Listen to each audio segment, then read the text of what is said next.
Welcome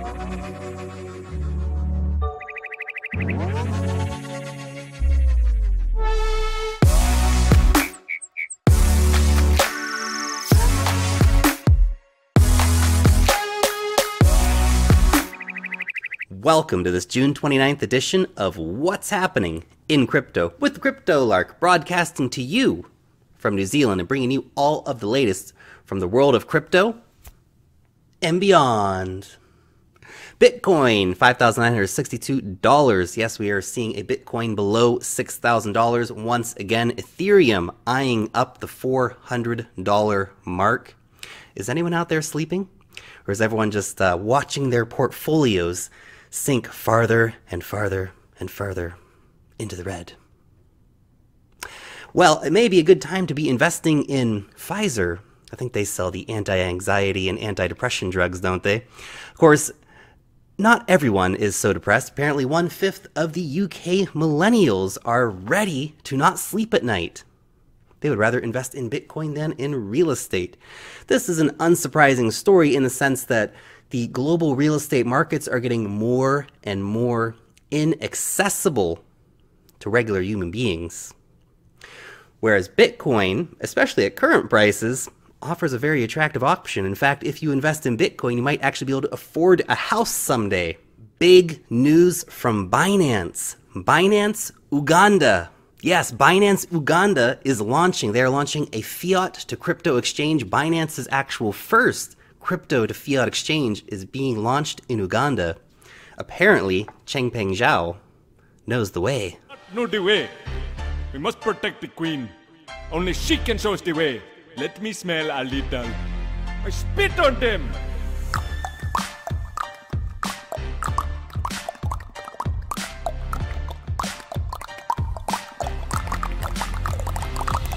Overall, I find this to be a very encouraging story. Binance has been eyeing up a few different countries on the African continent. It's really, really awesome to see them rolling out a crypto to fiat exchange in Uganda. That's going to give a whole new level of access to an underserved crypto market. Really, really awesome move by Binance, so my hat's off to them. Speaking of feel-good stories, Coinbase CEO unveils crypto charity for the unbanked. The unbanked, those billions of people out there waiting for cryptocurrency to save them. Well, the Coinbase CEO thinks that he can be one of those people to have that impact. Quoted, "Many who invested early in cryptocurrencies understand it can make the financial system more efficient, lower fees, and reduce transaction times. Early adopters saw the potential to unlock widespread innovation if the internet had a native currency. And almost everyone I met in the community early on believed cryptocurrency could finally bank the unbanked of the world, the billions of people who are locked out of the financial system and are trapped in poverty as a result." Initially, they are aiming to raise $10 million by the end of 2018, increasing that to $1 billion within the next 2 years. Overall, a really great story from Coinbase. I'm happy to see them moving in that direction of really trying to give back and to enable people to enter the crypto ecosystem who have previously been excluded. The U.S. House unanimously passes bill to help fight illicit use of cryptocurrencies. Whew. I don't know about you guys, but I'm so happy to see the House stepping in here because I was really, really worried about the illicit use of cryptocurrencies. The quote from the bill goes, "To carry out a study on how virtual currencies and online marketplaces are used to buy, sell, or facilitate the financing of goods or services associated with sex trafficking or drug trafficking." Now, on the face of it, that sounds pretty good. But I would like to introduce you to this guy. This is a $20 US note, Mr. Jackson, if you will. How many times has this particular bill been used to buy weird porn, buy drugs? There's probably some drugs on it, actually. Maybe. What about paying for sex? That could have happened. What about paying for some bad rap music? That also could have happened. Is that a crime? That could be a crime. The point being, nobody knows where this bill has been. Its history is unknown. And to look at cryptocurrencies and say they're the bad guys is just yet again one of these false narratives being set up by the government saying, see, sex trafficking and drug trafficking, it's all because of the cryptocurrencies, while ignoring the fact that 99% of these transactions take place in dollars. Speaking of drug trafficking, Silk Road's Ross Ulbricht denied review of prison life sentence by the Supreme Court. Now, Ross Ulbricht, in case you don't know, is the creator of Silk Road, arrested and sentenced to life in prison in 2015 for his involvement in the Silk Road marketplace, convicted of helping the distribution of drugs, computer hacking, fraud, and money laundering, among others. Again, so great for the Department of Justice to be out there protecting people, right?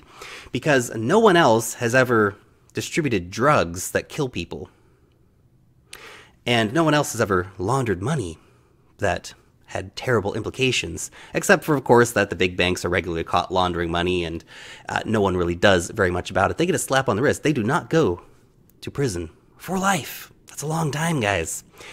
And of course, if we want to talk about drugs, prescription drugs kill over 100,000 people each year. Now, what Ross was enabling was a marketplace where people could buy and sell drugs, and I'm sure that some of the drugs that were sold on there were prescription drugs. A lot of it was probably just weed. And to put someone away for a website for life is obscene. While the big pharmaceutical companies every day have doctors pushing their pills, which are killing people. Not a single pharmaceutical CEO has gone to prison. To help highlight this hypocrisy, renegade artist Dominique Esposito has put an 800-pound forged steel sculpture of a burnt heroin spoon outside of Purdue Pharmaceuticals. Purdue is one of the biggest producers of OxyContin, which of course is one of the prime killers when it comes to prescription drugs. Now, they actually just brought this art installation and dropped it in front of the pharmaceutical office. It was, of course, later removed. I can only imagine the reaction of the CEOs when they looked out the window and go, "Oh my God, what is that? Call the chief of police, get someone down here quick." On to our next story. This one is from the weird and the wacky inside Bitcointopia, the desert crypto kingdom of the future. Apparently, these guys were not able to get tickets to this year's Burning Man event, so they decided to make their own libertarian Bitcoin paradise based on Disneyland's Epcot out in the middle of the desert. What? Oh, these stories are too good. I can't make them up, guys. This is real life. Apparently, these guys want to set up their own 3,000-acre Bitcointopia, the capital of the United States of Bitcoin. They actually want to set up their own country based on Bitcoin and sweet amusement park rides. Because why not? Confirmed. Travel booking giant Expedia has quietly removed the Bitcoin payment option. Now, I'm not sure a lot of people were even aware that this option existed or that they were using it. I did try to pay one time on Expedia using Bitcoin, but it's unfortunately not available in New Zealand. I'm not sure a lot of people were using this. Unfortunately, we have seen it disappear. I imagine we'll probably see it reappear in a couple of years, but currently, Expedia has taken it away. I don't think many tears are being shed about this, however. An amazing story about sending lots of Bitcoin, in fact, $300 million worth of Bitcoin, and paying a fee of less than 1 US cent. That is shocking. If you were to go to a regular bank and try to send that money, you'd be charged a few percent at least. Because if you have $300 million, you probably have a really, really good bank and really, really good bank rates. But still, that is shockingly low. And when you look at these kind of numbers, you realize how Bitcoin is going to really shock the system of global finance. And the bankers are taking notice. Cryptocurrency firm Circle sees institutional interest spike 30%. This is a reminder that if you are selling Bitcoin now, if you are selling your Ethereum now, on the other end, there is a banker happily buying that from you. All the FUD that's been created, all the old men coming out and talking trash on Bitcoin, all the exchange hacks, all the regulatory BS, All of this has created a situation of fear in the market. And the institutional investors, they're only getting more and more interested. You need to ask yourself, do you want to think like a regular Joe investor and be selling your money? Buy it high, sell it low, the classic equation. Or do you want to be thinking like the big boys and taking this as an opportunity to get involved? Because remember, if you are selling it now, this guy is on the other end.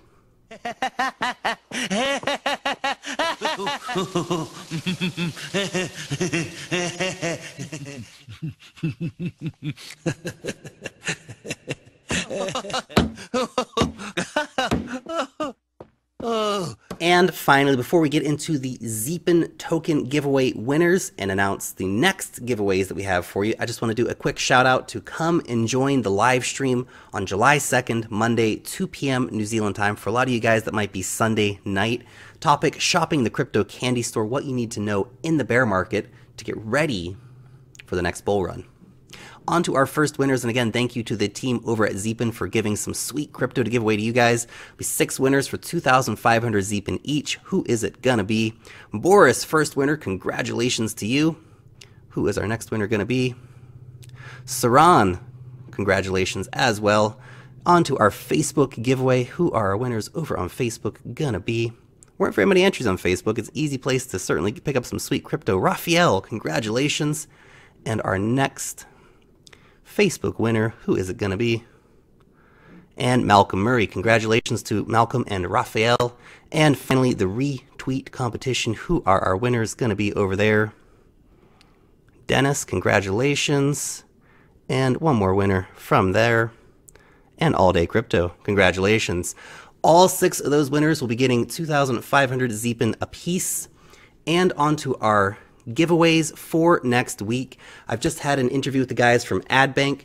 They're going to be giving away 10,000 AdBank tokens to 6 lucky winners. Here's how you begin to win. Go over to the interview, like and comment on the interview here on YouTube. There will be a link for the Facebook as well. Go over, like, comment, and share on the Facebook video, and get over to Twitter and retweet the interview. All of those will get you in to win 10,000 AdBank tokens. And we have a second giveaway going for next Friday. The guys from Ecomi are giving away 3 of their card wallets. So if you want to be in to win one of those, like and comment on the interview, get over to Twitter, hit the retweet button, and get over to Facebook and like, comment, and share on the video. Super easy to win. There's a $179 value for those card wallets, and it's a very innovative and cool product. So definitely something you want to get your hands on. Thanks so much for watching the video. Let me know what you think about any of today's news stories in the comment section down below. Thumbs up the video. Help our community grow by sharing these videos around the internet. Join the conversation over on Twitter. Long live the blockchain, and peace out till next time.